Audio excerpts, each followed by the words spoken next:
Buenos días. Queremos comenzar entonces con nuestra segunda feria de investigación e intervención de psicología de la Universidad del Desarrollo. Vamos a esperar unos minutos para que podamos comenzar a que se conecte el resto de los participantes. Nos vemos en unos minutos.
Vamos a comenzar. Quiero dar la bienvenida nuevamente a la segunda feria de investigación e intervención de psicología de la Universidad del Desarrollo. Para ello quiero dar la bienvenida a nuestra decana de la facultad, a Teresita Serrano, que nos va a dar unas palabras. Adelante, Teresita. Hola, muy buenos días, muchas gracias Mónica. Quería aprovechar de saludarlos a todos aquellos que nos están acompañando ahora o vía también esta transmisión tipo streaming. Y decir que, bueno, esta es la segunda feria, como decía Mónica, de donde nuestros estudiantes de pre y posgrado presentan sus trabajos de investigación e intervención realizados durante distintas instancias de formación.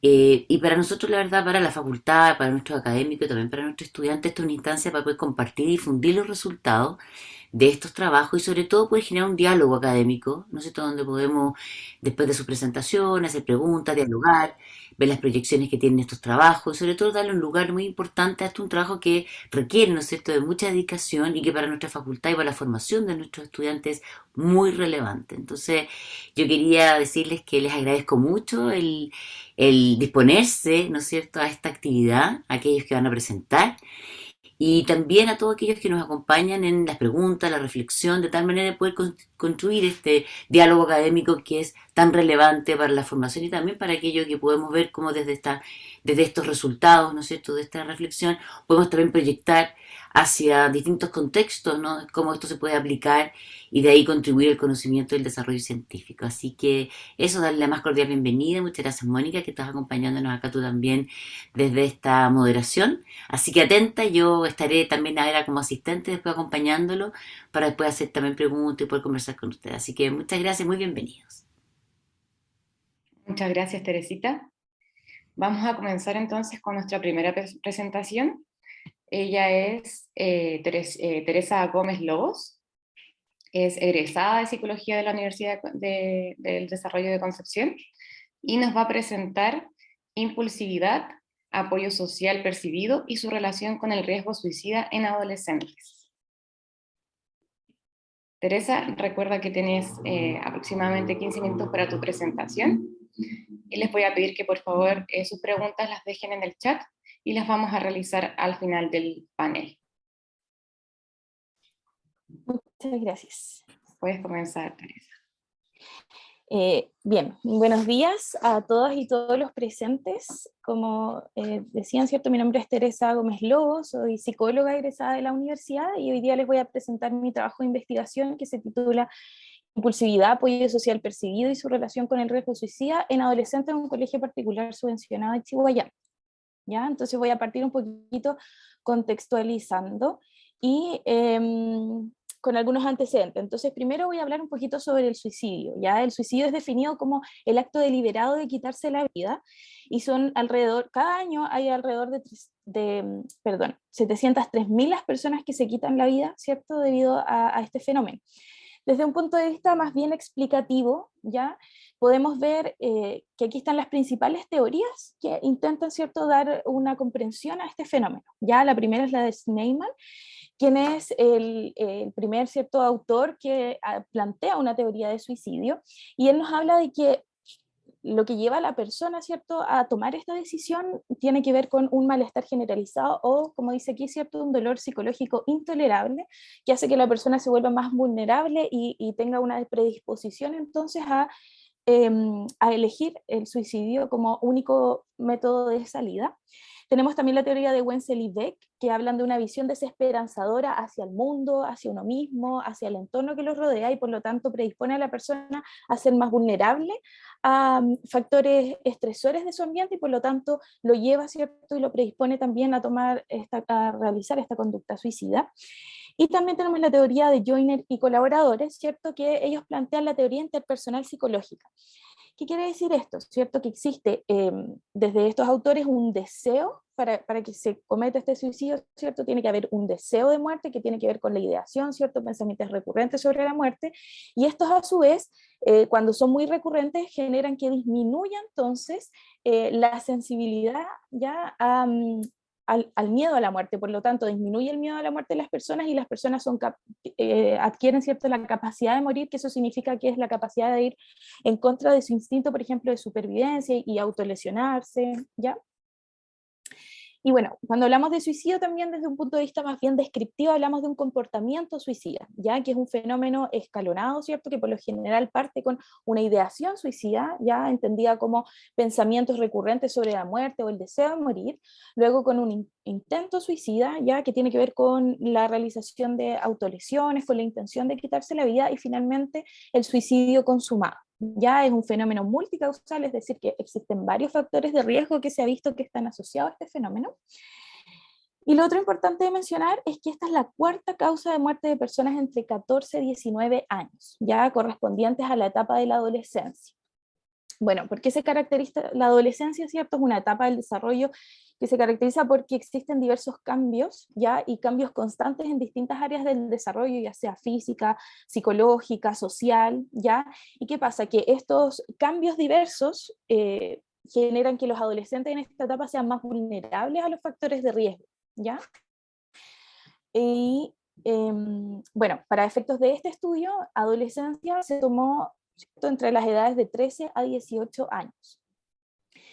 Bueno, dos principales características de la adolescencia que nos ayudan a entender un poco las variables de este estudio son las siguientes. Primero, durante la adolescencia existe todavía un proceso de maduración neuronal. Eso quiere decir que áreas como la corteza prefrontal del cerebro de los adolescentes, que se encargan, por ejemplo, de la planificación, el control inhibitorio, la toma de decisiones, ¿ya?, aún se encuentra en desarrollo esa área, por lo tanto tienden los adolescentes a poseer una mayor impulsividad, ¿ya? O sea, como dice aquí, una impulsividad entendida como la dificultad para inhibir respuestas automáticas.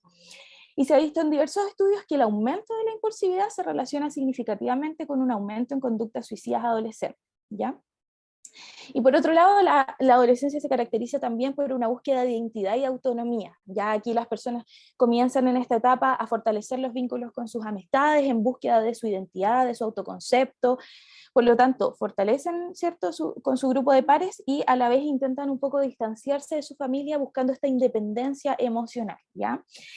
Y bueno, aquí surge entonces a partir de esto el apoyo social percibido y el apoyo social recibido. Ya la diferencia es que el apoyo social recibido desde un punto de vista más bien objetivo, ya realmente el apoyo que recibe el adolescente, y el apoyo social percibido, que es entendido como la valoración que hace el propio adolescente del apoyo que recibe.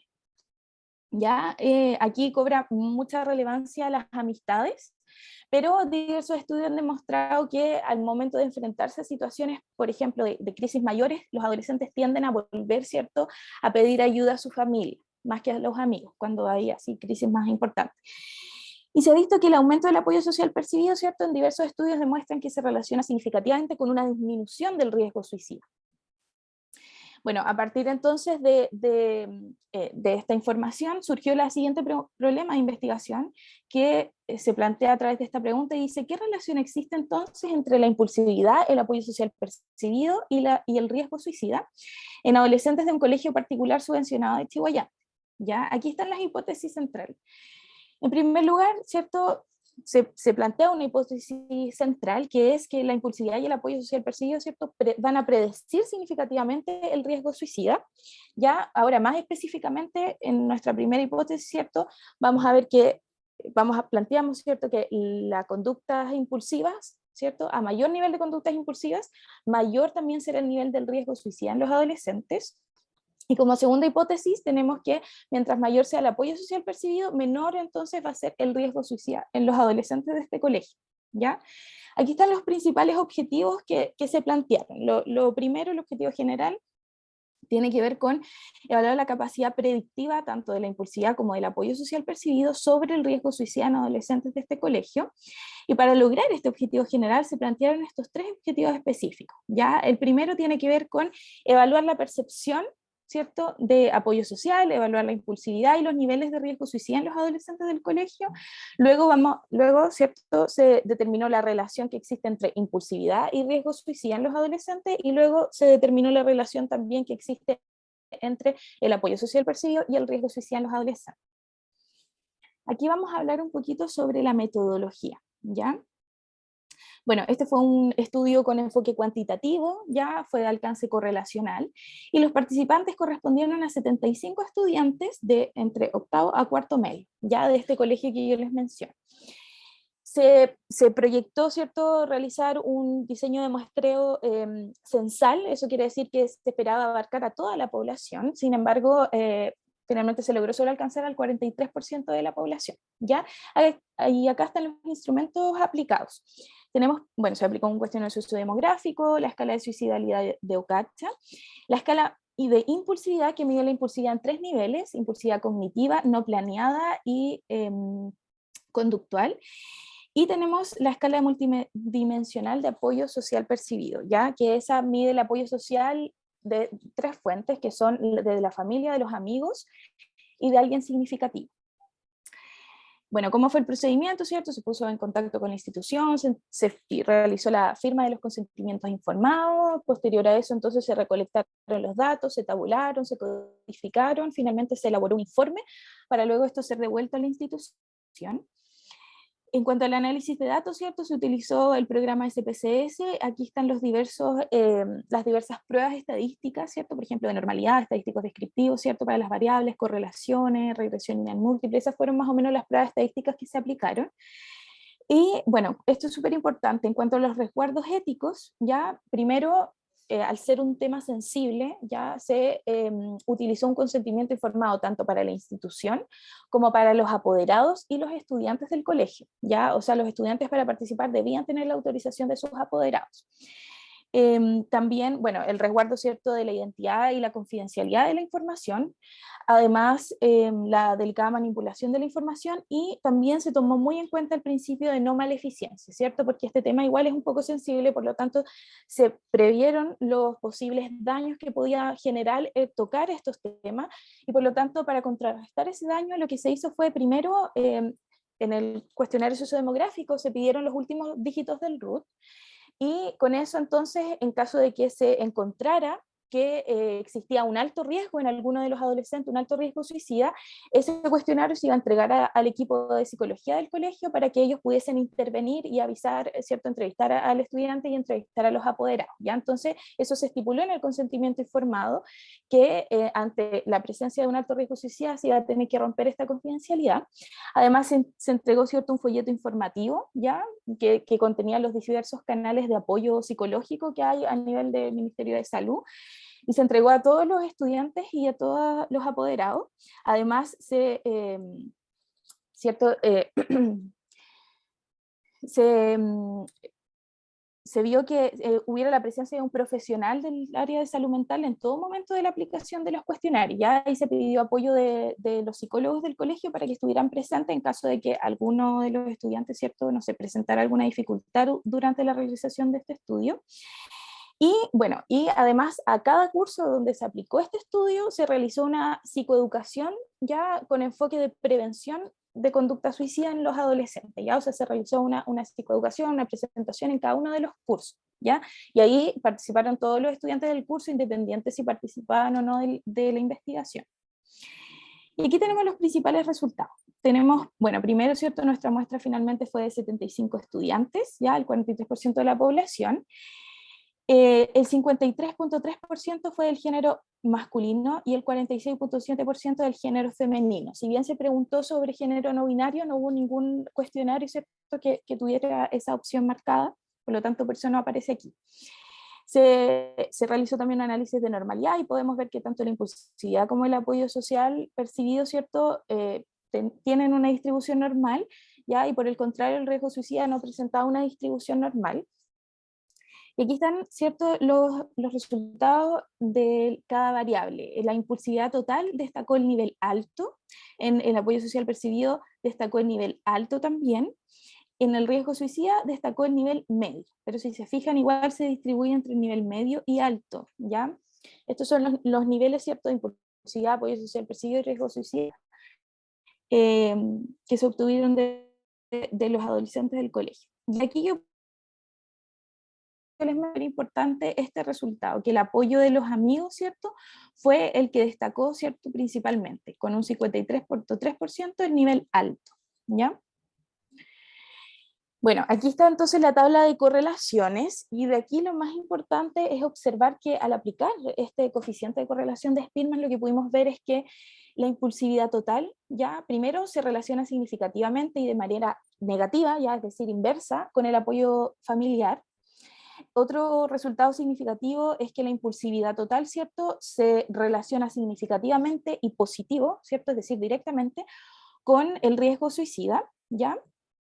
Y lo otro importante también es que el apoyo social percibido se relaciona significativamente e inversamente ya con el riesgo suicida también, ¿ya? Por lo tanto, vamos a explicar un poquito más en la discusión estos resultados. Bueno, en cuanto a se realizó también una regresión lineal múltiple para ver cuáles son los principales predictores, ¿ya? Y ahí se vio como resultado que el apoyo social familiar es el mayor predictor, ¿ya? O sea, el predictor más significativo ante el riesgo suicida. Eso quiere decir que pequeños cambios en el apoyo social familiar pueden generar grandes cambios en el colegio. Y se aplicaron pruebas también de comparación de medias y no se obtuvieron resultados, ¿cierto? Indicaron que no existía diferencias ni entre cursos ni entre género para ninguna de las variables, ¿ya? Bueno, la discusión. Aquí están entonces los principales resultados. Primero podemos corroborar entonces a partir de los resultados que efectivamente el riesgo suicida se relaciona significativamente con la impulsividad y con el apoyo social percibido, ¿ya? Con la impulsividad como un factor de riesgo, ¿cierto? Porque a medida que aumenta la impulsividad también aumenta el riesgo suicida, y desde el apoyo social percibido como un factor protector, ¿ya? Y estas variables pueden predecir entonces el comportamiento suicida en los adolescentes del colegio. ¿Qué es importante también? Bueno, respondiendo al primer objetivo, la impulsividad entonces total, ya un 64% de los adolescentes se encontraban entre un nivel medio y alto, lo cual es esperable porque, como les mencionaba antes, ¿cierto?, están en una etapa todavía de maduración cerebral, por lo tanto es esperable que aparezcan mayores niveles de impulsividad durante esta etapa. Además, se ve que el apoyo social percibido total, un 63.3%, se encuentra en un ya nivel de apoyo de los amigos con un 53%. Y esto también se relaciona un poco con lo que dice la teoría, ¿cierto? Porque mencionaba antes que se espera que entonces los adolescentes en esta etapa fortalezcan los vínculos, sobre todo los vínculos con su grupo de pares y sus amistades. Y finalmente se vio que el riesgo suicida, el 42.3%, se encontraba en un nivel medio y el 34.7% en un nivel alto. Ya ahí se distribuyó la mayor cantidad, y eso un poco también es algo, como mencionaba al principio, que se puede esperar en esta etapa debido a que en esta etapa aumenta, ¿cierto?, la vulnerabilidad ante los factores estresores del ambiente y los factores de riesgo. Por lo tanto, eso genera que los adolescentes entonces puedan aumentar este riesgo suicida, ¿ya? Con respecto al segundo objetivo, entonces, tenemos que efectivamente, en este estudio se observa que existe una relación estadísticamente significativa entre la impulsividad y el riesgo suicida, ¿ya? Es decir, a mayores niveles de impulsividad que tengan los adolescentes de este colegio, mayor va a ser también el riesgo suicida. Y con respecto al tercer objetivo, existe una relación significativa entre el apoyo social percibido y el riesgo suicida. ¿Ya? ¿Qué quiere decir esto? Que en los adolescentes del colegio, mientras más aumenta el apoyo social percibido, más disminuye también entonces el riesgo suicida, ¿ya? Actuando como un factor protector. ¿Qué otros resultados fueron importantes? Bueno, en relación que existe una relación estadísticamente significativa entre la impulsividad y el apoyo social familiar. ¿Ya? Y esto también tiene una explicación desde la teoría, porque se habla de que la familia cumple un rol fundamental a la hora de enseñarle, ¿cierto?, a los adolescentes sobre autocontrol, planificación, ya, control de impulsos. Por lo tanto, este rol de la familia influye harto en poder disminuir la impulsividad en los adolescentes. Por eso se puede explicar también que haya surgido, que haya aparecido este resultado. Además, si bien destaca el apoyo de los amigos, vimos que el mayor predictor era la subescala de apoyo familiar, ¿ya? Y esto también se puede explicar por lo que les mencionaba antes, porque si bien ellos fortalecen los vínculos de amistad, a la hora, ¿cierto?, de presentar algún problema mayor, alguna crisis, ¿cierto?, que requiera una decisión más importante, ellos tienden a acudir más a la familia. Por eso la familia es un mayor predictor, ¿ya? Y finalmente, para efectos de este estudio, no se logró identificar que hubiese diferencias estadísticas entre género ni entre cursos. Ya esto difiere un poco de lo que dice la teoría, porque en general se menciona que existen diferencias de género en cuanto a la conducta suicida. Sin embargo, este resultado puede explicarse a lo mejor por el alcance de la población, que quizás no se tomó a una gran parte de la población. Por lo tanto, al ser una muestra reducida, eso puede impedir que de repente aparezcan algunos resultados más significativos. Por lo tanto, como proyecciones, se espera que ojalá este estudio pueda ser financiado y pueda ser aplicado a escalas mayores, ¿cierto? Diversos colegios, con mayor población. De esta manera, entonces, pudiésemos encontrar a lo mejor otras variables significativas o encontrar que existan diferencias o no entre género y curso. Por lo tanto, se espera que a lo mejor esta investigación, ¿cierto?, se pueda seguir financiando para poder abarcar a una mayor población y resultados que pudiesen ser más significativos. Y para finalizar, me gustaría dejar una reflexión. Si bien yo hablo aquí de riesgo suicida, ¿cierto?, de porcentajes, de números, no tenemos nunca que olvidar que detrás de cada uno de esos números puede haber un niño, una niña, un adolescente, ¿cierto?, que realmente esté sufriendo de este fenómeno. Por lo tanto, si alguno de ustedes durante esta presentación se sintió identificado con algún tipo de riesgo suicida o conoce a alguien que se encuentra en esta situación, les voy a dejar aquí este folleto informativo ya con los principales canales de ayuda y números de teléfono a los que pueden acudir. Aquí están los números de teléfono donde atienden profesionales del área de salud mental, ya quizás le pueden sacar una foto, y aquí están los horarios de urgencia del hospital regional, ya de urgencia psiquiátrica. Entonces, por ejemplo, según la edad, aquí están los distintos horarios donde van a ser atendidos, ¿cierto?, si es que acuden por se va a ver, por ejemplo, una necesidad o no de hospitalización. Por lo tanto, es súper importante manejar esta información, sobre todo desde nuestro rol, ¿cierto?, como psicólogos y psicólogas, ¿ya? Así que les agradezco mucho por su atención. Aquí hay algunas referencias y cualquier duda que tengan, entonces, más tarde la vamos a estar resolviendo. Muchas gracias. Muchas gracias, Teresa, por tu presentación. Una excelente presentación y muy relevante el tema también. Les voy a pedir que por favor las preguntas las dejen en el chat para que podamos realizarlas al finalizar el panel. ¿Ya? Entonces, a continuación, vamos a nuestro segundo panel, en el cual van a presentar las estudiantes de cuarto año de la carrera de Psicología de la sede de Santiago, Bárbara Hernández y Josefina Oneto.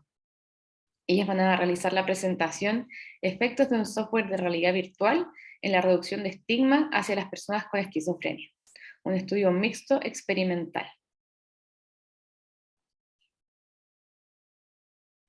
Chicas, recuerden que tienen aproximadamente 15 minutos para su presentación y nuevamente las preguntas en el chat para que las podamos realizar al finalizar el panel. Muchas gracias, Mónica. Si me confirmas que se ve bien la Se presentación. se ve Súper. todo súper bien. Muchas gracias. Bueno, buenos días a todas y todos. Soy Josefina Neto y junto con mi compañera Bárbara Hernández somos semilleros de investigación del Centro de Estudios de Bienestar y Convivencia Social, y por medio de este centro estamos realizando la presente investigación que tiene por nombre Efectos de un software de realidad virtual en la reducción del estigma hacia las personas con esquizofrenia, un estudio mixto experimental.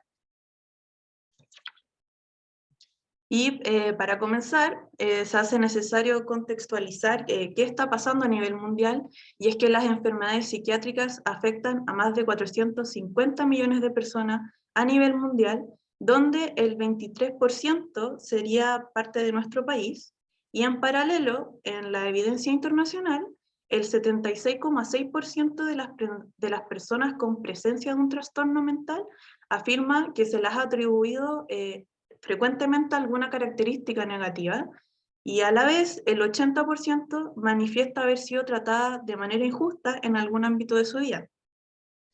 ¿Por qué son importantes estos datos? Porque este trato injusto se explica desde el estigma, que es una serie de procesos sociales, psicológicos y psicosociales que afecta a la persona estigmatizada, provocando su exclusión y marginación del grupo normativo. ¿A qué se asocia el estigma? A conductas, prejuicios y estereotipos y actitudes negativas hacia la persona que padezca una enfermedad psiquiátrica, que tiene como consecuencia en las personas, por ejemplo, un bajo nivel de autoestima, una menor calidad de vida, una baja adherencia a los tratamientos, una reducción significativa de redes laborales, y además se ha evidenciado que a raíz del estigma, las personas con enfermedades psiquiátricas se les hace más difícil entrar en lugares laborales o generar amistades, e incluso lograr tener relaciones de pareja. Todo esto se convierte en un problema de salud pública, ya que el estigma incide negativamente en la integración e inclusión social de las personas con enfermedades psiquiátricas, que además se asocia a peores indicadores de salud e incluso un mayor riesgo de suicidio. A raíz de esto han surgido distintos estudios que están utilizando las nuevas tecnologías para sintomatología depresiva y ansiosa, por ejemplo, y en este sentido se ha utilizado la realidad virtual, como pueden ver en este video, que es un conjunto de escenarios y objetos que aparecen como reales, donde permiten que el jugador se inmerse en esta realidad. Y como dije anteriormente, y como se aprecia en el video, se utiliza para tratar fobias, sintomatología de depresión ansiosa, e incluso para estrés postraumático. No obstante, ha sido muy escaso los estudios que vean la realidad virtual como una posibilidad para disminuir los niveles de estigma que mencioné anteriormente. Es por esto que la pregunta de investigación que guía nuestro trabajo es: ¿cuál es el efecto del uso del software de realidad virtual Incluye TBR como intervención para reducir los niveles de estigma de estudiantes universitarios hacia personas con esquizofrenia? Y nuestro objetivo general es analizar el efecto del uso de este software como intervención para reducir los niveles de estigma de estudiantes universitarios hacia personas con esquizofrenia. Cabe destacar que este es un estudio que aún está en proceso, nos encontramos en la mitad y esperamos ya a fines del mes que viene tener nuestra muestra completa. Pero bueno, nuestra metodología en cuanto al diseño del estudio es mixto experimental randomizado, que incluye análisis cuantitativo previo y posterior a la intervención, además de un análisis cualitativo de contenido temático de la experiencia de los estudiantes. Hasta ahora nuestra muestra son 56 estudiantes universitarios, donde el 62,5% son mujeres, con una edad promedio de 21 años y de diversas carreras, tales como enfermería, ingeniería, diseño, odontología, psicología, periodismo, entre otras. Dentro de los instrumentos utilizamos el cuestionario de atribución 27 en su versión al español y una entrevista cualitativa semiestructurada en el grupo experimental. Como se ve aquí a la derecha, tenemos fotografías que fueron tomadas con consentimiento de los jugadores, donde están probando el juego. En el grupo control van 27 participantes y en el grupo experimental 29. para lograr explicar de mejor manera cuál es el procedimiento de nuestro estudio, tenemos este gráfico, donde comenzamos con la medición del estigma previo a la intervención de los estudiantes, y aquí se divide en dos grupos. El grupo experimental juega el software llamado Incluye TBR, donde se busca que la persona vivencie en primera persona lo que es padecer un problema de salud mental grave, y tal como podemos ver aquí, el juego también presenta recursos psicosociales que la persona puede utilizar. Entonces, por ejemplo, acá hay un alumno que está en la sala de arte terapia, donde puede tomar un pincel y pintar. Hay una sala con un perrito de apoyo emocional, una sala de naturaleza, donde pueden regar plantas, ver cómo crecen, y una sala de deporte, entre otras. Contrario a esto está el grupo control, que juegan un software que no tiene que ver con salud mental, como sale en la fotografía, son juegos de pistola, de aprender a usar los mandos, no tiene que ver con el contenido que mencioné anteriormente. Y tras completar el juego, de nuevo se mide el estigma post-intervención con el cuestionario que mencioné anteriormente, y en el grupo experimental además se hace una entrevista semiestructurada, muy cortita, que son 3 preguntas, sobre la experiencia de los usuarios, tales como cuáles creen que son las fortalezas del software, sus debilidades y su opinión en general en cuanto al uso de este software para la inclusión social de personas con problemas de salud mental. En relación al plan de análisis, se utilizó el software SPSS 27 para análisis estadístico cuantitativo, en donde se utilizó la prueba TD-Student para muestras relacionadas y el cálculo del tamaño del efecto a través de la DD-Cogen. Respecto al análisis cualitativo, este fue realizado a través del software Atlas-T, y ya pasando a los resultados, en la figura 1, que es la que podemos observar, se puede evidenciar que existe una diferencia estadísticamente significativa en la reducción de los niveles de estigma total del grupo experimental, posterior a la intervención, cosa que no ocurre en el caso del grupo de control, en donde no se identifica diferencia estadísticamente significativa en la evaluación pre y posterior a la intervención. Como dije anteriormente, no hubo diferencia estadísticamente significativa en los niveles de estigma previo y posterior a la intervención en el grupo de control, tal como se ve en la tabla 1 que viene a continuación. Pero como se ve en la tabla 2, sí se observa una disminución del nivel de estigma estadísticamente significativa en el grupo experimental, e incluso hasta tuvo un tamaño del efecto medio en la DD-Cogen. Por último, dentro del análisis cualitativo, se identificaban diversas fortalezas del software y se proponen nuevos desafíos en su diseño e implementación en futuras versiones. Tal como se observa en la figura 2, donde se pueden evidenciar algunas citas en vivo de algunas de las respuestas de los participantes. En donde en el primer grupo, que tiene que ver con la experiencia del usuario y los aspectos positivos, se ven algunas opiniones respecto a su experiencia con el software y algunos elementos o aspectos positivos que ellos identificaron al utilizar el software. En el segundo grupo, que está un poquito más abajo, se puede identificar algunos aspectos a mejorar que identificaron los participantes al utilizar el software. Y por último, el relacionado al estigma, que este grupo se identifican algunas opiniones respecto si hubo un cambio en ellos, en sus percepciones respecto al estigma hacia estas personas. A modo de conclusión, se ha podido observar a lo largo del trabajo y de los resultados que obtuvimos en esta investigación que el estigma hacia las personas con esquizofrenia es un grave problema de salud pública, por lo que son necesarias las intervenciones para poder reducir este problema, siendo una opción para esto las intervenciones innovadoras. Junto a esto, nuestros resultados cuantitativos muestran que el software Incluye TBR es una herramienta útil para reducir el estigma hacia personas con esquizofrenia, lo cual es concordante con la evidencia internacional respecto al uso de nuevas tecnologías. Por otro lado, a nivel cualitativo, los resultados evidencian los beneficios del software, siendo además un insumo fundamental para el desarrollo de futuras versiones y adaptaciones de este software. Por lo tanto, las nuevas tecnologías son un recurso fundamental para el cambio social y pueden ser una alternativa y un complemento para métodos tradicionales de la reducción del estigma. es importante tener en cuenta las limitaciones de este estudio. Uno de ellos es que el estudio se realizó con población universitaria joven, excluyendo a escolares y o población en general, lo que limita obviamente la generalización de los resultados que obtuvimos nosotros. Por otro lado, el software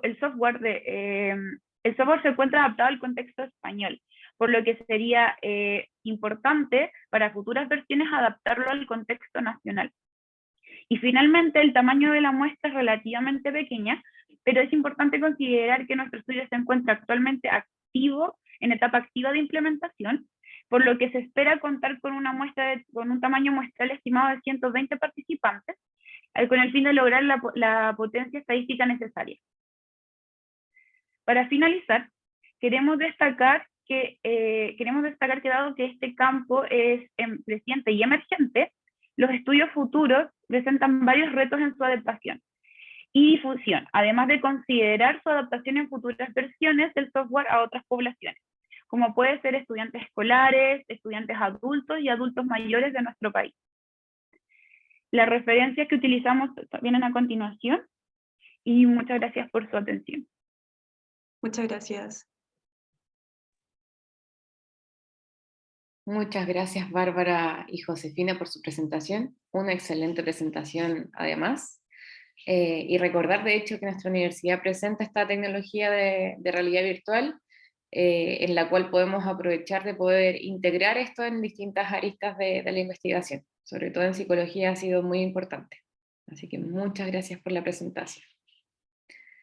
Vamos a continuar entonces con nuestro siguiente panel. En este caso sería la estudiante María José García. Ella es estudiante de cuarto año de la universidad, en la sede de Santiago. Buen día, María José. Y ella va a presentar trastornos de la conducta alimentaria en mujeres universitarias estudiantes de danza en Chile. María José, recuerda que tienes aproximadamente 15 minutos para tu presentación. Y nuevamente las invito y los invito a que puedan dejar sus preguntas en el chat para que las podamos realizar al finalizar este primer panel. Puedes comenzar, María José. ¿Se ve bien? Se ve muy bien. Ya.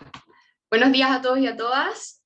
Bueno, como mencionó Mónica, mi nombre es María José, estoy en cuarto año de Psicología en la sede de Santiago, y la presente investigación se titula Trastorno de la conducta alimentaria en mujeres universitarias estudiantes de danza en Chile entre 17 y 25 años que presentan anorexia nerviosa y bulimia nerviosa diagnosticada.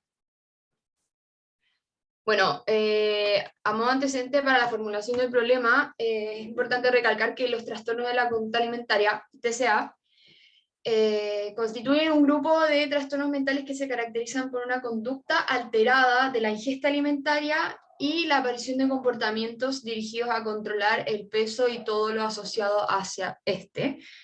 Existe una extrema preocupación por la autoimagen y el peso corporal. Hay un comportamiento distorsionado de la alimentación y esto genera consecuencias físicas y conflictos psicosociales de quien lo padece. Existe un alto porcentaje de estudiantes que presentan riesgos de sufrir trastornos de la conducta alimentaria, específicamente jóvenes alumnas mujeres. Esto es porque la prevalencia de padecer trastornos de la conducta alimentaria va siempre en aumento en la población femenina, y el inicio es en la adolescencia o adultez temprana, relacionado a múltiples factores psicosociales y predisponentes, tanto de tipo genéricos como contextuales. Y se observan también en esta etapa evolutiva varios cambios en las conductas alimentarias, y por lo tanto aumenta la probabilidad de padecer un trastorno de la conducta alimentaria. ¿Qué sucede en los estudiantes? Uno de los factores de riesgo para desarrollar trastornos de la conducta alimentaria son la presencia de ansiedad, depresión y síntomas que aumenten el estrés, sobre todo si está ligado a las conductas alimentarias. Y en los periodos de universidad se ha demostrado a través de diferentes estudios que los estudiantes están más expuestos a estos factores de riesgo, por lo tanto, incide aquí la edad ya mencionada anteriormente, estos factores de riesgo presentes de ansiedad, depresión, estrés en un periodo universitario, y por lo tanto aumenta la prevalencia de padecer un trastorno en la conducta alimentaria en este periodo. ¿Cómo se llega acá a la danza? La danza, por otra parte, es una disciplina clásica demandante que requiere de un gran dominio del propio cuerpo, de una figura extremadamente delgada y una considerable dedicación a esta. Y existen diversos estudios que muestran que distintos bailarines profesionales están sometidos a estas exigencias, por lo tanto, las personas que inician en esta práctica a una temprana edad también están en un constante riesgo de padecer un trastorno en la conducta alimentaria, donde se intensifican los patrones de perfección y obsesividad. Entonces, juntando los antecedentes dichos anteriormente de la etapa evolutiva, más los factores de riesgo vividos en un periodo universitario, más la danza, se llega a la siguiente pregunta. ¿Cómo viven su trastorno de la conducta alimentaria mujeres universitarias estudiantes de danza entre 17 y 25 años que presentan bulimia y anorexia nerviosa diagnosticada? Para la presente investigación, la relevancia práctica es que se podrán idear nuevas estrategias de afrontamiento que puedan ser aplicadas en mujeres universitarias, estudiantes de danza que padezcan dichos trastornos, para evitar así nuevas recaídas. En cuanto a la relevancia teórica, es relevante, estudiar cómo estos trastornos se vivencian en estudiantes de danza durante su periodo universitario, ya que existen múltiples investigaciones acerca del tema, pero en bailarines ya profesionales. No existen estudios dedicados al periodo universitario de la carrera danza propiamente tal, sino que al finalizar la carrera, cuando ya está el bailarín profesional, ahí es donde se han hecho diversos estudios, pero no en el transcurso. Y la relevancia social de esta presente investigación es que los trastornos de la conducta alimentaria involucran a una gran cantidad de personas en el mundo. Tan solo en Chile, los TCA no se encuentran considerados dentro del plan GES, siendo que la anorexia posee una gran cifra de funciones. El objetivo general de la investigación fue identificar las vivencias de mujeres universitarias estudiantes de danza entre 17 y 25 años de edad con anorexia y o bulimia nerviosa diagnosticada. El objetivo específico 1 me basé en los factores de riesgo que generan dichos trastornos alimentarios. Después me basé en ver las conductas compensatorias empleadas por las mujeres con los trastornos alimentarios. Y después el objetivo específico 3 es describir la relación que existe entre la carrera de danza y el transcurso del trastorno de la conducta alimentaria que dichas estudiantes ya padecen. En cuanto al marco teórico por el cual me guié en esta investigación es las definiciones que existen de anorexia nerviosa y bulimia nerviosa, donde anorexia nerviosa a grandes rasgos es una enfermedad psiquiátrica que se caracteriza por la excesiva disminución de la ingesta, generando una pérdida de peso grave y mantenida. Por otro lado, la bulimia nerviosa es un trastorno alimentario que se caracteriza por episodios recurrentes de atracones de comida, seguido de una conducta compensatoria. Según la APA, la anorexia nerviosa se caracteriza por una restricción de la ingesta calórica, un miedo intenso a la ganancia de peso y una percepción alterada de su peso, características que también comparte con la bulimia nerviosa. Y en cuanto a la teoría que guió esta investigación, es la teoría transdiagnóstica que plantea que todos los trastornos de la conducta alimentaria comparten elementos en común, por lo tanto la teoría los toma a todos como un continuo y no los separa propiamente tal a cada uno, sino que ve los factores en común entre todos los trastornos de la conducta alimentaria y los agrupa. Dentro de estas características podemos encontrar la autoestima, la distorsión de la autoimagen, las conductas compensatorias. También están las dificultades interpersonales, la intolerancia a los cambios en el estado de ánimo, la baja autoestima, el perfeccionismo clínico. y se ha registrado una mayor prevalencia de desarrollo de TCA en actividades que enfatizan el cuerpo y la delgadez, como la danza, el modelaje o la gimnasia. Y aquí tengo un ejemplo de caso que se evidenció que mayor frecuencia de bajo de peso en el grupo de bailarinas, asimismo la insatisfacción corporal fue mayor en el grupo de las no bailarinas. Además, en la misma investigación se afirma que las bailarinas están sometidas a varios factores de riesgo, como ya los mencioné anteriormente, para desarrollar trastornos alimentarios. Y por último, aquellas que manifestaron insatisfacción corporal cuentan con bajos niveles de autoestima, así como una alta prevalencia de otros trastornos mentales.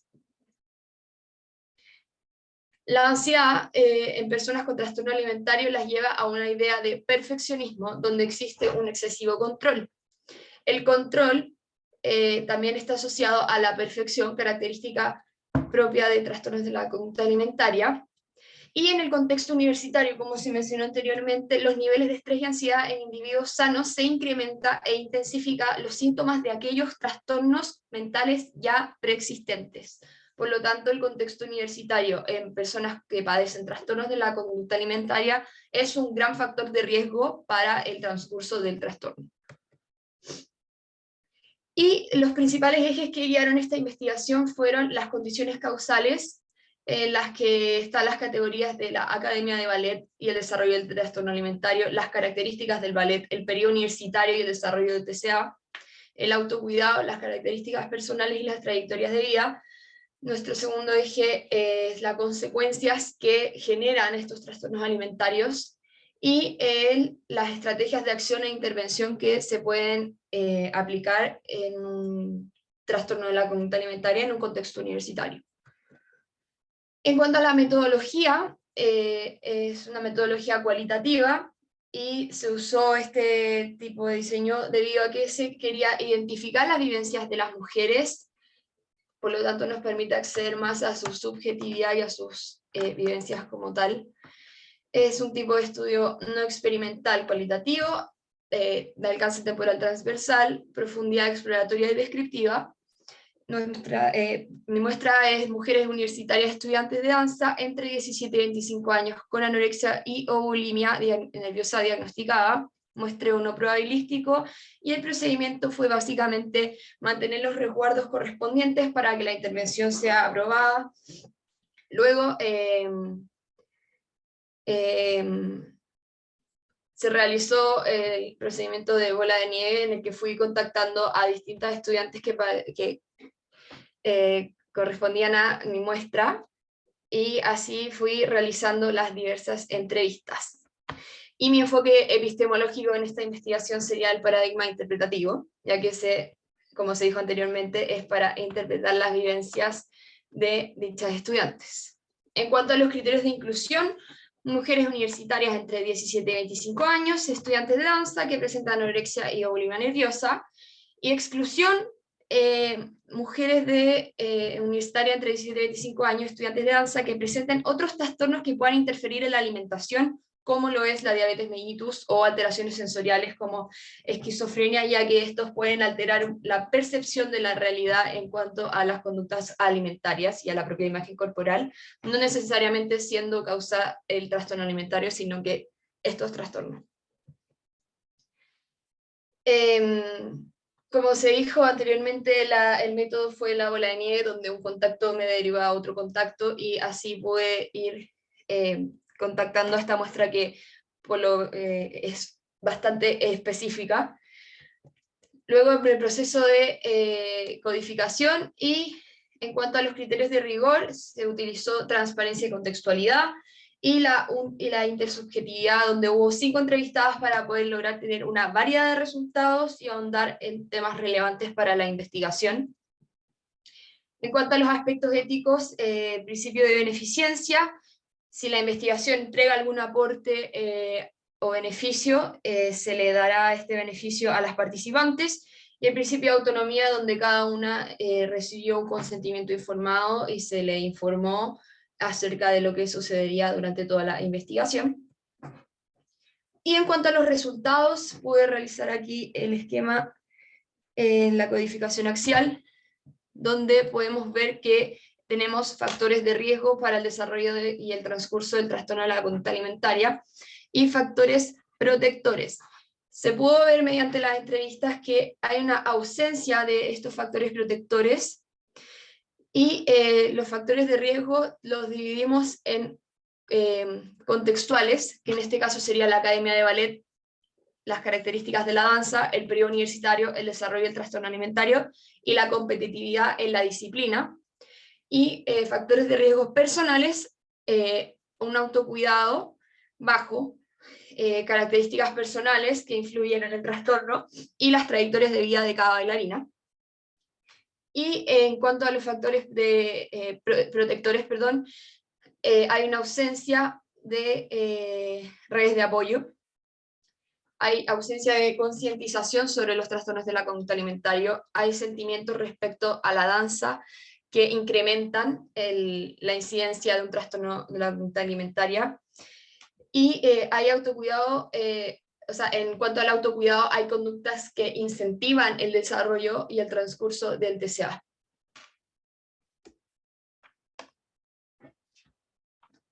Bueno, dentro de los factores como condicionantes causales contextuales, la academia de ballet, como se mencionó anteriormente, es un alto factor de riesgo. Existe una preocupación por la imagen corporal y una alta competitividad dentro de la academia. El periodo universitario y el desarrollo del trastorno alimentario. Se observa que una alta exigencia universitaria influye en el desarrollo del trastorno en la conducta alimentaria, ya que están en constante estrés y tienen poco tiempo para comer.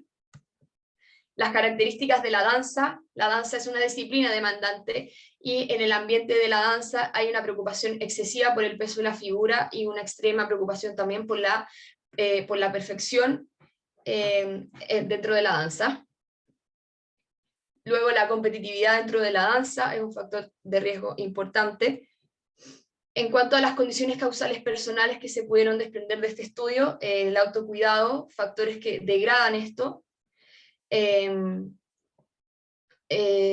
No se observa que las características personales influyan, o sea, no se visualizó mucho en la entrevista, pero sí se veía que en todas las entrevistas aumentaba, o sea, se mantenían las características de perfeccionismo y obsesividad en cuanto a la figura y al peso.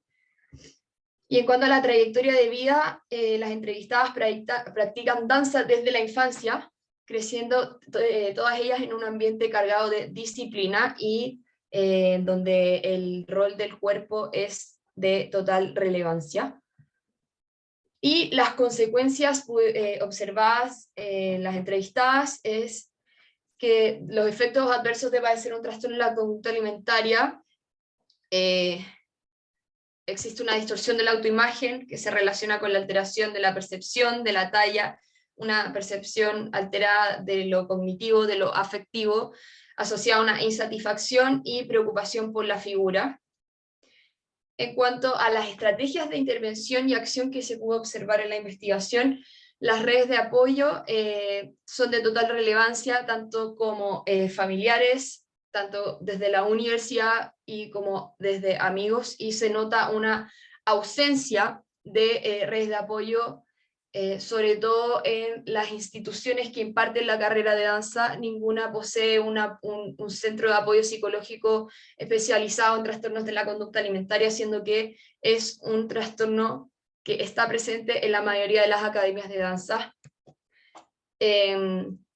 No hay una concientización sobre los trastornos de la conducta alimentaria, y muchas de las entrevistadas mencionaron que esto sería de total relevancia a modo de intervención en alguna de las academias, universidades, ya que muchas bailarinas poseen un trastorno de la conducta alimentaria sin saberlo. Y los sentimientos respecto de la danza, ¿por qué sería una estrategia de intervención-acción? Porque algunas bailarinas intentan canalizar sus sentimientos mediante la danza, pero también sus sentimientos con respecto a la insatisfacción corporal se incrementan con la danza. Y finalmente, promover conductas de autocuidado en cuanto a la insatisfacción corporal y la danza. En cuanto a la conclusión y discusión, se puede decir que existe una autoexigencia, perfección, y esto incrementa los niveles de ansiedad, por lo tanto genera un aumento de los trastornos de la conducta alimentaria y se genera como este círculo vicioso dentro del contexto universitario de danza. Y se profundiza más en la evidencia ya existente con este estudio y se agregan factores que no están mencionados en los estudios ya existentes, como el uso de espejo en las academias, que incrementa el sentimiento de insatisfacción corporal, también la exigencia de los maestros de ballet y los profesores de las academias, y la falta de apoyo psicológico que existe en el mundo de la danza. Y mi tercer objetivo específico, que era el que estaba relacionado entre la carrera danza y los trastornos de la conducta alimentaria, fue el que tuvo más peso dentro de la investigación en cuanto a la evidencia que se pudo encontrar y a los resultados de las entrevistadas.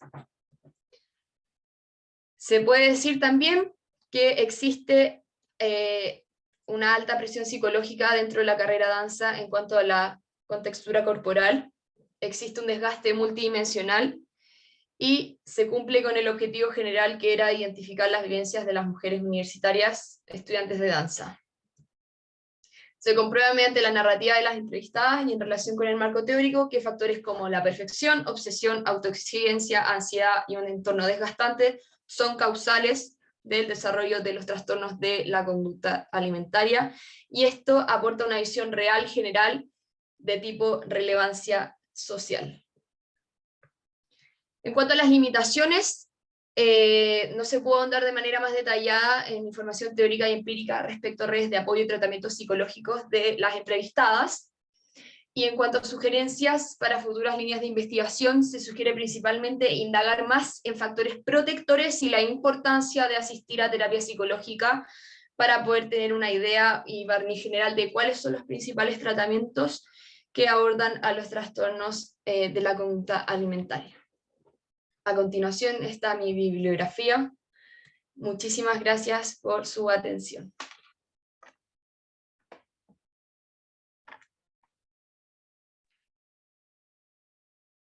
Muchas gracias, María José, por tu presentación. Una excelente investigación, de hecho. Muchas Muchas gracias. felicidades.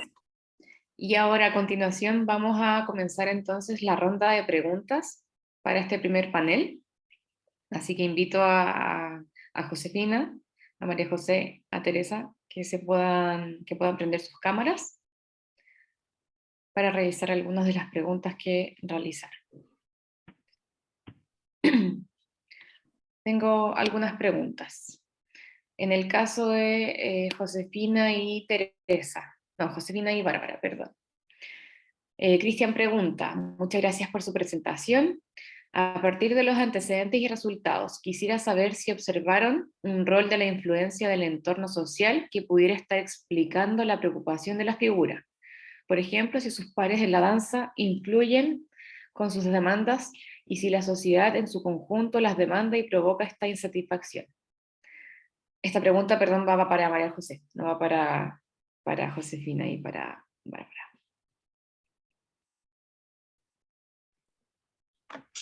No sé si entendí bien la pregunta, pero en cuanto al entorno social en el que se veía, o sea, las bailarinas están en un contexto en el que las academias y todas las exigencias de la danza incrementaban su trastorno en la conducta alimentaria, pero también el entorno social, en el contexto que vivimos todas las mujeres en este mundo bajo los estereotipos, bajo un patriarcado que exige ciertos tipos de cuerpo, también es una influencia directa en el desarrollo de un trastorno en la conducta alimentaria. No sé si respondí bien o si entendí bien la pregunta. Cristian nos puede comentar si respondió completamente a su pregunta. Gracias. Otra duda para Teresa. Nos dicen, primero, muchas felicitaciones por sus presentaciones, muy interesante.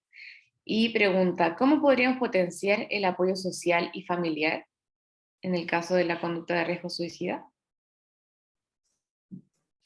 Bueno, ahí es súper importante, bueno, en el contexto escolar, que fue donde yo realicé mi investigación, es súper importante fortalecer el vínculo, por ejemplo, de los colegios con la familia, ya incluirlos más en los procesos educativos y dentro de la propia familia es súper importante. Yo les comentaba, ¿cierto?, sobre esta diferencia entre el apoyo social percibido y recibido, ¿cierto? Entonces, es súper importante, por ejemplo, muchas veces los adolescentes, a pesar de que reciban apoyo de su familia, no lo visualizan, no lo perciben. Por lo tanto, al no percibirlo, no buscan ayuda ahí, ¿ya? Entonces, es súper importante alinear estas dos, digamos, como estos dos tipos de apoyo social, ¿cierto? Alinear el apoyo social recibido con el percibido, y eso se hace mediante, ¿cierto? Por ejemplo, que las familias verbalicen el apoyo que le brindan a los adolescentes, ya demuestren en su comportamiento el interés, la preocupación, se acerquen, ¿cierto?, a preguntar cómo están, se interesen por ejemplo, en los gustos de los adolescentes. Entonces así los adolescentes van a ir aumentando esta percepción de apoyo de su familia, y por lo tanto eso va a favorecer, ¿cierto?, que disminuya este riesgo suicida, porque van a poder acudir a ellos a pedir ayuda en caso de que lo necesiten. Eso. Muchas gracias, Teresa. Otra pregunta para ti también. ¿Cómo se entiende el apoyo percibido? ¿Y qué limitaciones tiene esta concepción? ¿Qué sugieres? Perdón, ¿Estás? estaba así, sí. Ahora sí. Bueno, como mencionaba, ¿cierto? El apoyo percibido tiene que ver con la valoración que hace el adolescente del apoyo que recibe, es decir, en cuanto a calidad, a ver si es que recibe o no, realmente es como una percepción subjetiva de este apoyo. Ya yo creo que es súper relevante, y de hecho la teoría dice que más que el apoyo recibido, es más relevante todavía el apoyo percibido, por lo que les comentaba, ¿cierto? En la medida que el adolescente o que una persona perciba que puede acudir a alguien, ¿cierto?, en busca de apoyo, entonces lo va a hacer, ¿ya? Pero si recibe, por ejemplo, apoyo de su familia y el adolescente no lo visualiza, no va a acudir. Por lo tanto, el apoyo social percibido es sumamente importante. Yo creo que, y relacionado igual un poco a la pregunta anterior, ¿cierto? Yo creo que es muy importante ir siempre haciendo un trabajo en poder alinear estos dos tipos de apoyo, ¿ya? O sea, fortalecer los vínculos con las redes, pero no solamente, ¿cierto?, desde el objetivo, sino también desde lo subjetivo, es decir, ayudar a los adolescentes que sean conscientes de este fortalecimiento de redes, que sean, a lo mejor trabajar un poco en este proceso de tomar conciencia de las redes de apoyos que tienen, ¿cierto?, para poder utilizarlas como herramientas para enfrentar las distintas situaciones, ¿cierto?, de la cotidianidad de repente que generan dificultades en ellos. Entonces yo creo que lo principal de este concepto, ¿cierto?, es que tomar la importancia que tiene, ¿ya? Y después de esa importancia, entonces, poder alinear, ¿ya? Y estar preocupados de siempre ir evaluando si es que este apoyo social percibido se está relacionando, ¿cierto?, con el apoyo social que realmente está recibiendo el estudiante o el adolescente en este caso. Muchas gracias. Tenemos otra pregunta que va en conjunto para Teresa y para María José. Menciona, es interesante cómo la presentación tanto de Teresa como de María José presentan el apoyo social y las redes de apoyo como una variable fundamental en la salud mental. ¿Qué podrían reflexionar sobre el rol de la dimensión social en el desarrollo psicológico y la salud mental en general? Si quieren, aquí pueden responder cada uno por separado y luego complementar su respuesta. ¿Parto yo o aquí? Sí. Ya. Efectivamente, como mencionas, el apoyo social, las redes de apoyo son un pilar fundamental. En mi caso, en mi estudio, todas las entrevistadas mencionaban que era algo que se necesitaba dentro de las academias de danza, que no había y que era de total relevancia. El contexto social es un desencadenante muy importante para diversas patologías, yo creo que sobre todo los trastornos de la conducta alimentaria, porque se imparten estereotipos y prejuicios acerca de la imagen corporal, y que el apoyo surja también de ahí mismo facilita mucho el desarrollo, porque la persona puede trabajar a nivel personal y junto a sus redes de apoyo más cercanas, familiares, amigos, pero sí, el contexto social donde se desenvuelve también es un ambiente propicio para su sanación. Creo que facilita mucho, mucho, mucho más el camino. Sí, bueno, creo que en realidad por lo que se ha visto, ¿cierto? Con la investigación de la compañera y lo que yo pude observar también en mi investigación, creo que el rol que cumple, ¿cierto?, la sociedad es fundamental, al menos, por ejemplo, desde en mi investigación en la adolescencia, sobre todo por lo que les comentaba, o sea, esta es una etapa en donde los adolescentes, ¿cierto?, buscan construir su identidad, su autoconcepto, ¿cierto?, su autoestima, por lo tanto, esto lo hacen a través de la interacción social. Entonces, ya sea con su grupo de pares, con su familia, con lo que le digan, ¿cierto?, de él mismo o de ella misma. Entonces, yo creo que es fundamental ahí siempre estar evaluando constantemente el entorno, el contexto social de cada una de las personas, porque eso nos va a hablar mucho sobre, por ejemplo, la construcción que está haciendo esa persona de su identidad, porque finalmente nosotros vamos construyendo, ¿cierto? A partir de qué encuentro yo en el otro, por ejemplo, que me identifica, ya qué me va diciendo el otro de mí mismo, que yo puedo conservar o que a lo mejor puedo cuestionar. Entonces, finalmente, para la construcción de la identidad y desde un punto de vista también psicológico es fundamental, las interacciones sociales son fundamentales, entonces por lo tanto es súper importante siempre cuando se hable de salud mental considerar el contexto, porque ahí vamos a entender de dónde viene, ¿cierto?, aquello que estamos observando. Entonces, si bien hay a lo mejor de repente algún tipo de diagnóstico, ya vamos a entender ese diagnóstico en la medida que entendamos también en qué contexto se está desenvolviendo la persona. Eso. Muchas gracias, Teresa y María José, nuevamente. Felicidades nuevamente por sus presentaciones. Y ahora tenemos un par de preguntas para Bárbara y Josefina. Nuevamente, felicitaciones por su presentación y la persona pregunta, quisiera saber si a través del uso de esta tecnología ven la posibilidad de utilizarlo en población infantil y de qué manera educar desde pequeños. ¿Existen experiencias al respecto? Esa muy buena pregunta. Y en general, este tipo de estudios se ha realizado en contextos universitarios, porque es un poco, hay un desafío mayor que se haga en población infantil, por diversas razones. Un tema de edad, se recomienda que hay que tener mínimo 12 años para utilizar gafas de realidad virtual, porque tiene que ver con un tema psicomotor de los niños que les puede afectar su coordinación. Sin embargo, desde esta edad de 12 en adelante, existe una amplia experiencia de estudios por parte del doctor Adolfo Cangas en España, con un videojuego que se llama Stigma Stop, que se ha utilizado en contextos escolares, donde los niños conocen distintos personajes que tienen depresión, trastorno de pánico, bipolaridad, algún tipo de fobia, y se les pregunta a los niños si creen que esa persona se encuentra bien psicológicamente y si creen que podrían ayudarlo.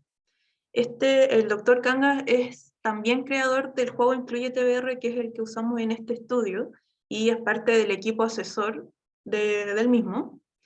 Y actualmente con el equipo nos encontramos trabajando en la inclusión de este tipo de software en contextos escolares, porque tal como menciona Cristian, la evidencia científica es clara que hay un mayor beneficio de impacto con estas intervenciones desde etapas más tempranas. Muchas gracias, Josefina. Otra pregunta para ustedes también. Si pueden explicar en más detalle en qué consiste la experiencia que viven los participantes en la realidad virtual en el programa que ustedes aplicaron. Sí, el juego consiste en 2 etapas. En primer lugar está una etapa en donde es como el videojuego de disparar, en donde vienen como fantasmas atacando que intenta experimentar estas sensaciones de alucinaciones que como que viven las personas con esquizofrenia, para después ir, consumen como alcohol para demostrar como que muchas veces las personas con esquizofrenia llegan a esos tipos de sustancias como formas de escape, y después pasan a la segunda etapa, que es la parte de rehabilitación, que es un centro en donde tienen diferentes salas, en donde tienen que realizar ciertas actividades para poder ganarse una medalla y así salir del juego.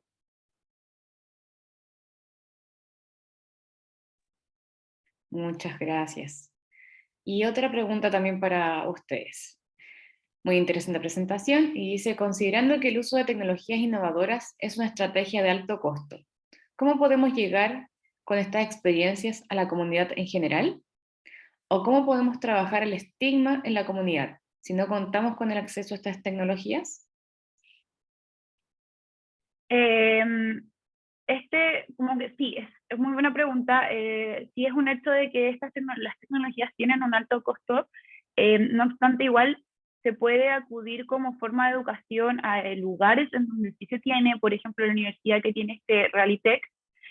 Otro tema es también que actualmente están bajando algunos costos de algunos de los instrumentos como de realidad virtual de los VR, y también está que tiene un costo de menor de 1 millón de pesos, por lo que puede ser posible poder acceder a ello. Ahora, otra opción sería realizar algún tipo de proyecto en donde se pueda acceder a estos recursos y hacerlo y usarlos como educación o psicoeducación. Sí, también con este nuevo Ministerio de Ciencias, Tecnología, Conocimiento e Innovación, se han visto que se han llevado a cabo cursos pilotos en distintas escuelas. Por ejemplo, en mayo de este año se hizo un piloto en una escuela en Renca para que los alumnos prueben la realidad virtual. Entonces ahí también sería interesante formar alianzas para que cuando es el propio ministerio el que da esta oportunidad, que también se utilicen con un fin social como sería la reducción del estigma. Muchas gracias, Josefina y Bárbara. De nuevo, muchas gracias a todas las participantes. Damos por finalizado este primer panel y los dejamos invitados al segundo panel que comienza a las 10 de la mañana. Así que muchas gracias nuevamente y nos vemos en un par de minutos más. Muchas gracias, nos vemos. Nos vemos. Gracias.